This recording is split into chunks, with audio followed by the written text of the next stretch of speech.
প্রথম রমজানে সবাই আগে থেকে প্রস্তুতি নিলেও আমার একদমই কোনো প্রস্তুতি নেওয়া হয়নি। ইফতারি থেকে শুরু করে সেহরি রান্না সবকিছুই নিজের হাতে করা।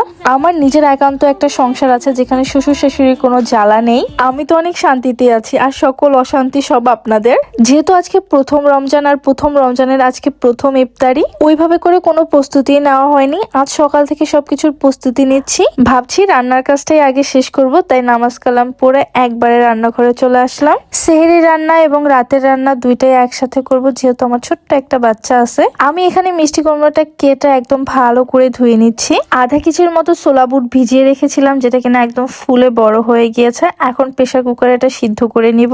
এখানে 10-15টার মতো আলু খোসা ছাড়িয়ে একদম ধুয়ে নিয়েছি।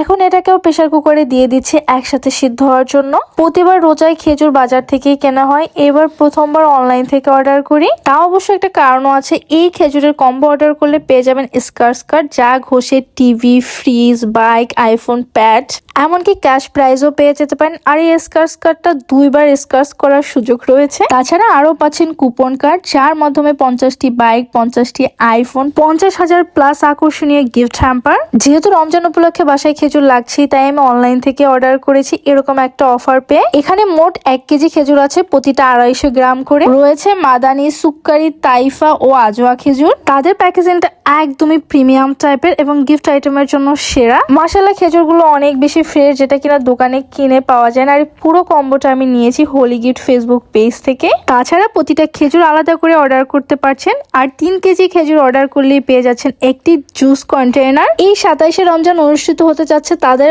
8ম ক্যাম্পিং, যেখানে রাফেল ড্রর মাধ্যমে 10টি বাইক দেওয়া হবে। তো দেরি কি, এখনই অর্ডার করে ফেলো তাদের এই প্রিমিয়াম প্যাকেজটি। রান্না বান্নার কাজ করার চেয়েও এই ধোয়াধুয়ির কাজ করা বড্ড কঠিন লাগে আমার। সংসার করতে গেলে শ্বশুর শাশুড়ি, ননদ, দেবর, যা, ভাসুর সবাই থাকবে, এটাই তো স্বাভাবিক। তাদের ছেলেকে ভাল লাগে আর তার বাপ্পাকে ভাল লাগবে না? আমি মানছি পৃথিবীর সকল শাশুড়িরা এক হয় না, তার মানে কি সকল বউরা ভালো হয়? ভালো খারাপ নিয়ে আমাদের জীবন, তাই অন্যের সুখ দেখে কষ্ট না পেয়ে আলহামদুলিল্লাহ বলে নিজের সংসারটা শুরু করুন। আমার এই কথাগুলো কারো কাছে যদি কঠিন মনে হয়, তাহলে আমি আন্তরিকভাবে দুঃখিত। রান্না বান্নার কাজগুলো মোটামুটি কমপ্লিট করে চলে আসলাম ইফতারির জোগাড় করতে। এইদিকে আমি বেসনটা ভালো করে একদম গুলে নিচ্ছি। আমি বরাবরই বেসনের মধ্যে একটা ডিম দিই, এতে করে ভাজাভুজিগুলো অনেক সুন্দর ফোলে এবং খেতে খুব ভালো লাগে। অলরেডি 4:30টার উপরে বাজে, আর এখন এসেছি আমি ভুট ভাজতে। অনেক লেট হয়ে গিয়েছে। যে আলুগুলো সিদ্ধ করে রেখেছিলাম তার মধ্যে 2টা আলু এখানে ভেঙে দিয়ে দিলাম। রান্না বান্না প্লাস ইফতারির আয়োজন সব নিজের হাতে করার মধ্যে একটা আনন্দ আছে। এইদিকে বুটগুলো ভাজা কমপ্লিট, আর এখন আমি চুলার মধ্যে আলু ভর্তাটা করে নিচ্ছি। এইভাবে আলু ভর্তাটা করলে আলুর চপ খেতে অনেক বেশি ভালো লাগে।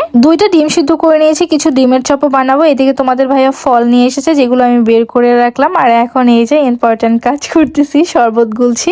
আমাদের বরিশালের মানুষজনদের একদমই ইফতারিতে চিড়া ছাড়া চলে না, তাই চিড়াগুলো একদম ভালো করে ধুয়ে ভিজিয়ে রাখছি। এইদিকে ইফতারি ভাজাভুজি একদমই রেডি করা শেষ, এখন শুধুমাত্র তেলে ভাজার পালা। ডিমের চপটা একদম বেসনের মধ্যে কোট করে তেলের মধ্যে ভেজে নিব। ডিমের চপ আমার একদমই পছন্দ না, কিন্তু তোমাদের ভাইয়ার পছন্দ, তাই তোমাদের ভাইয়ার জন্য তৈরি করলাম। বাট আমার আলুর চপ, বেগুনের চপ খেতে বেশ ভালোই লাগে। এখানে বেগুনের চপটা ভেজে নিলাম। একদমই সাদামাটা করে ইফতারি করছি, আহামরি কিছুই করছি না, কারণ রোজা রাখার পরে ইফতারি খেতে একদমই ইচ্ছা করে না। আজকের ভিডিওটা এ পর্যন্তই, দেখা হচ্ছে নেক্সট ভিডিওতে। আল্লাহ হাফেজ।